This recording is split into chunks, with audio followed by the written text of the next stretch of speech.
પ્રગતિ ભલે ધીમી થાય પણ ઈમાનદારી રાખજો, કારણ કે કેરી કેમિકલથી પાકે અને આંબે પાકે તેમાં ઘણો ફેર પડે છે. સવાલ નંબર 1. કયા કોમ્પ્યુટરનો પાસવર્ડ 8 વાર 0 હતો? એનો જવાબ છે 1968 થી લઈને 1976 સુધી, એટલે કે 8 વર્ષ સુધી અમેરિકાની ન્યુક્લિયર મિસાઇલ લોન્ચ કરવાવાળા કોમ્પ્યુટર કંટ્રોલનો પાસવર્ડ 8 વાર 0 હતો. સવાલ નંબર 2. કઈ જગ્યાએ ઇલેક્ટ્રોનિક વસ્તુઓ કામ નથી કરતી? એનો જવાબ છે મેક્સિકોમાં ઝોન ઓફ સાયલેન્સ સ્થાન છે, જ્યાં ઘડિયાળ, રેડિયો કામ કરવાનું બંધ થઈ જાય છે અને કંપાસ અસામાન્ય રીતે ફરવા લાગે છે.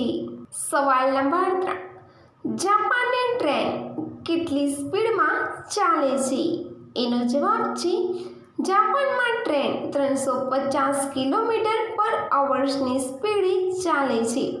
તેની ખાસ વાત એ છે કે જ્યારે ટ્રેન આટલી સ્પીડે ચાલે અને ત્યારે તમે જો ટ્રેનની બારી પર એક સિક્કો ઊભો રાખશો તો પણ સિક્કો પડશે નહીં. સવાલ નંબર 4. કયા દેશમાં પુસ્તક પર પગવડ પડવાથી નમન કરવામાં આવે છે? એનો જવાબ છે માત્ર ભારત જ એકમાત્ર એવો દેશ છે જ્યાં પુસ્તકો પર ભૂલથી પગ લાગવા પર તેને નમન કરવામાં આવે છે. સવાલ નંબર 5. કયા ભાગમાં આંગળી નાખવાથી રહેવાતું નથી? એનો જવાબ છે નીચેના ભાગમાં.